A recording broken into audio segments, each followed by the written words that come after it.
Alam niyo, ma'am, proud na proud ako sa ginawa niyo kanina. Bakit? Ano na naman ba? Siyempre, ang tapang nung ginawa niyo. Nag-apologize kayo kay Maxi tsaka kay Bok.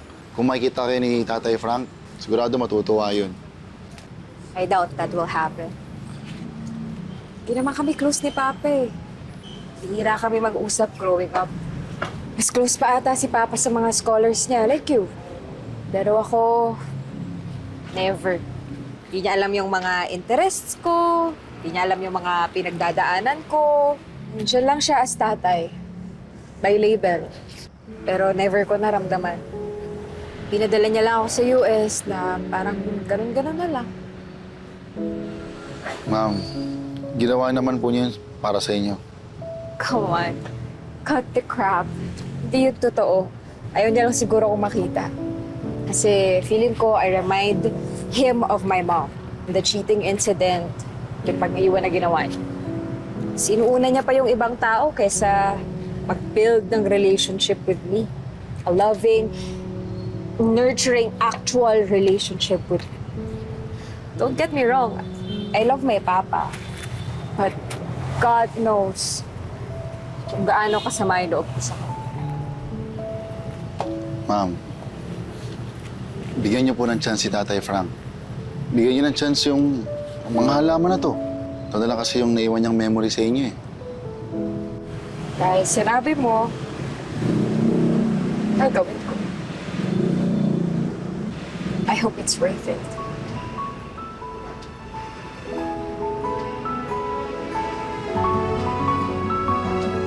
Madam, uwi na.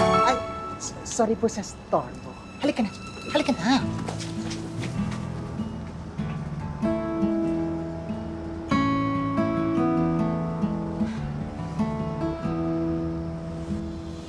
Bawat halaman, ma'am, may kanya-kanyang klase na pag-aalaga po tayong ginagawa. May mga tinatawag na indoor plants and outdoor plants. Kagaya po nito, ito po ay outdoor plant. So, kapag nilagay po natin sa loob, mas madali po siyang mamamatay. Di ba?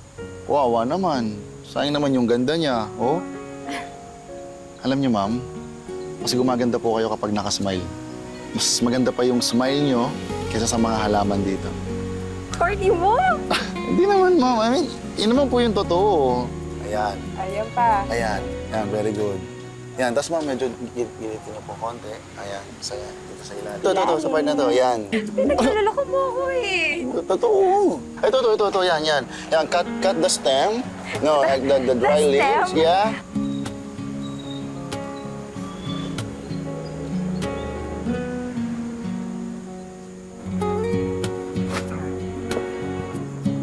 Ma'am, ito na po yung mga soil natin. Bali, mag-iripat po tayo ng mga halaman ngayon. Ma'am. Ma'am. Mag-iripat po tayo ngayon. Magre-repot? Yes po. Magre-repot? Kaya? Ano ulit yun? Sige. Bigay ko na lang sa'yo ng mas mababang presyo. Ayan. Balikan kita sa counter lang ako pupunta ha. May kukunin lang ako doon. Tapos balikan po kita.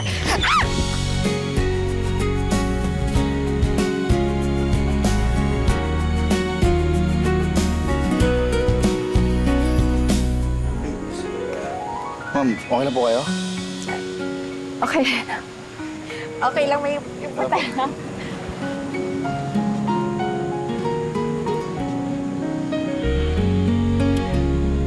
I just want to say congratulations to all of us for exerting hard work dahil nagtaas ang sales natin. Thank you especially to Nardo for helping revive the store at ang mga halaman.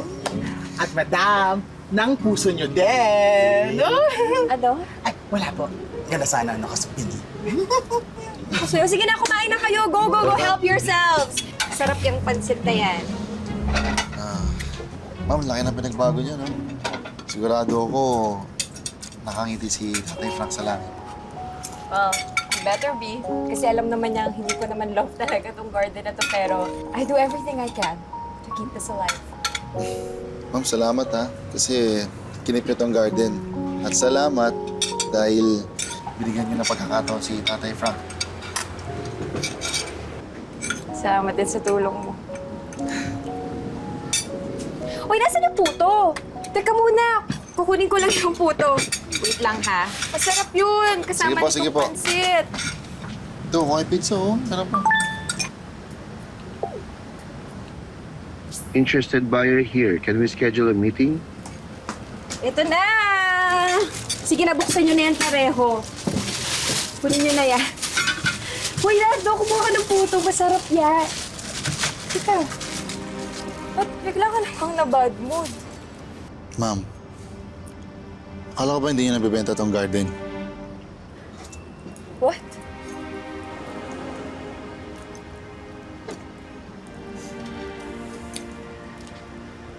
Bakit ka ba nagbabasa ng message ng may message?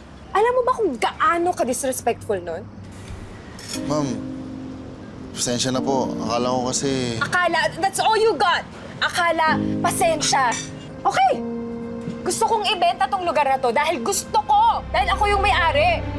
Dahil hindi ko kailangan ng permission. Hindi ko kailangan humingi ng permission sa kahit sino kung anong gusto kong gawin dito. Especially from you. I hate this place. Dahil pinapaalala sa akin ito, si Papa na wala namang pakialam sa akin. Ang sama ng loob ko sa kanya. Minsan nga ramdam ko na parang bit-bit ko pa rin yung kasalanan ng mama ko eh. Ayoko niyan, ayoko nito, ayoko lahat yan, ayoko nakikita lahat yan kasi ayoko nang kahit ano nagpapaalala kay Papa sa akin. I hate my Papa! Kaya wala kang pakialam kung ibebenta ko tong lugar na to or if I leave everything behind dahil may rason ako.